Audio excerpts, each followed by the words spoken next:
We are live. Can you hear me? Good morning, good afternoon, good evening, every breathing one. Bien le bonjour à tous. On est live aujourd'hui. J'espère que tu m'entends bien et que tu me reçois bien parce que ça y est, j'ai réglé mes problèmes de micro. Tu as vu toute la semaine dernière, il y avait des problèmes de son. Enfin, tu entendais directement via le son de mon téléphone. Là, ça y est, là, j'ai un petit peu résolu la situation parce qu'il y avait des problèmes d'adaptateur, des choses techniques. Bon, voilà, c'est pas la peine, c'est pas intéressant que je te parle de ça. Mais j'espère en tout cas, là, je t'enregistre cette vidéo dans les conditions du direct et donc forcément, je peux pas me réécouter. Donc, je verrai après comment ça se résout ou comment ça se passe pour toi. Si tu as la possibilité de me dire, justement, déjà, si tu m'entends bien, si tu regardes cette vidéo en direct, dans ce cas-là, juste me faire un petit commentaire, me dire que le son est OK, the sound is good et c'est complètement, justement, OK. This is a new week, baby. This is something new. Et on va parler grammaire. C'est Monday, c'est lundi aujourd'hui. Et le lundi, c'est toujours Motivation Monday. Ça, c'est dans Improve Your English Daily.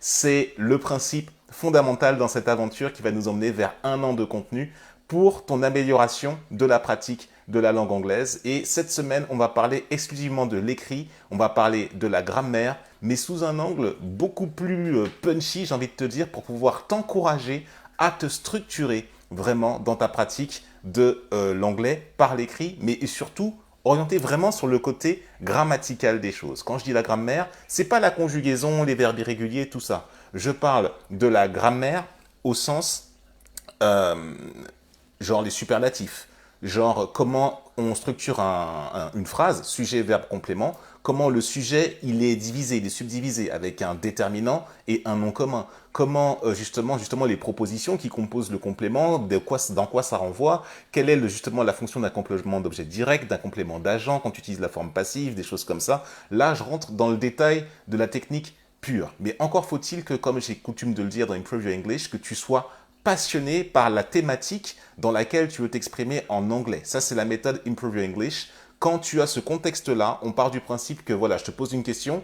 What are you passionate about? Quelle est ta passion? Est-ce que tu es passionné d'art, passionné de littérature, passionné de mécanique, passionné de jardinage, passionné de spiritualité, passionné de développement personnel, passionné de, j'en sais rien moi, de cuisine? Peu importe ta thématique favorite, dès lors que tu peux l'exprimer en anglais, l'anglais devient un prétexte. Et le prétexte du prétexte, c'est utiliser justement une forme écrite, structurée, où là justement tu ne peux qu'améliorer les choses. Et donc le Motivation Monday, je ne vais pas rentrer dans une thématique précise, c'est vraiment t'encourager à prendre en considération que lorsque tu écris à l'anglais, il y a comme en français une structure, une métrique, des choses qui se respectent. Pour le niveau débutant, ce sera sujet, verbe, complément. Pour le niveau intermédiaire, on va commencer à faire des paragraphes, à mettre des tournures, des styles un petit peu plus précises, utiliser des formes impératives, des formes un peu plus osées et forcément augmenter son vocabulaire. Et là, à un niveau avancé, alors là, forcément, là, t'écris des bouquins en entier, quoi, typiquement.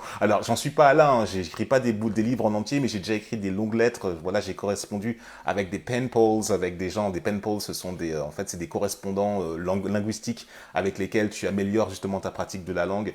Des courriers entiers, tu vois. Sans doute, tu l'as déjà fait au collège, peut-être, t'avais peut-être un correspondant anglais ou américain. Je sais pas quelle est ton histoire là-dessus, mais là, typiquement, là, c'est le challenge d'écrire très longuement et de manière détaillée et sourcée et forcément d'améliorer son style à l'écriture à l'anglais. Donc ma question for you is, what is your level in this? Quel est ton niveau dans ça, au niveau de la grammaire?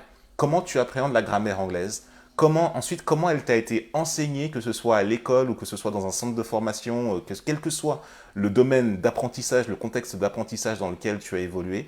Et en finale de compte, juste, ce qui m'intéresse de savoir, c'est, voilà, dans quoi tu es passionné, ça on a déjà posé la question, mais surtout, dans quoi tu te sens d'écrire vraiment passionnément, dans quoi tu te sens d'écrire sans que la barrière de la langue en fait ne soit un frein, voilà, sans que la langue ne soit un frein, mais que tu écrives au kilomètre, c'est-à-dire que tu écrives en anglais comme si tu écrivais en français et que forcément tu as une base grammaticale, une structure française déjà bien ancrée, déjà bien posée.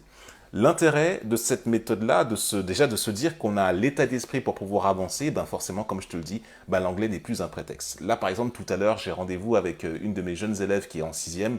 Tout à l'heure, eh ben, dès qu'on parle de skate, dès qu'on parle de gym, elle pourrait écrire très longuement là-dessus, elle pourrait rentrer vraiment dans le détail de ça. Et c'est là que je lui apprends par subtilité justement la différente façon de, déjà ne serait-ce que de poser une question, d'écrire une phrase à l'affirmative, une phrase à la négative, et surtout de nommer chaque élément de la phrase pour qu'après, ben, quel que soit justement le vocabulaire utilisé, eh ben, chaque mot, chaque verbe, chaque adverbe, chaque complément eh ben, est remis à sa bonne place et au bon endroit. What do you think about this? Laisse-moi quelques petites impressions en commentaire. Fais-moi part de ton retour aux questions que je t'ai proposées. Je ne sais pas sur quelle plateforme tu me regardes, mais là ici, on est sur Facebook où je diffuse dans les conditions du live. Si tu me regardes en replay sur d'autres plateformes, tu as la possibilité de me suivre dans les autres réseaux sociaux qui sont dans les liens qui sont dans la description justement de la vidéo, quelle que soit la plateforme sur laquelle tu regardes.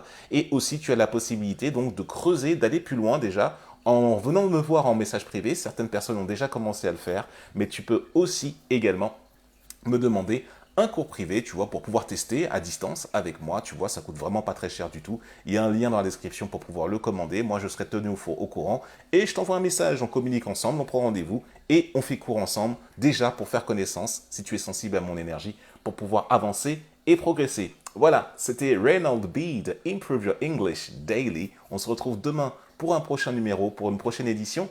Et ce sera déjà la 20e, déjà 3 semaines qu'on s'est lancé dans ce projet. Thank you very, very much to follow me about this. Franchement, c'est un vrai plaisir de t'avoir et de pouvoir t'accompagner à l'amélioration de ta pratique de la langue anglaise. On se retrouve demain. See you tomorrow. Until the next video. Cheers, folks. Bye bye.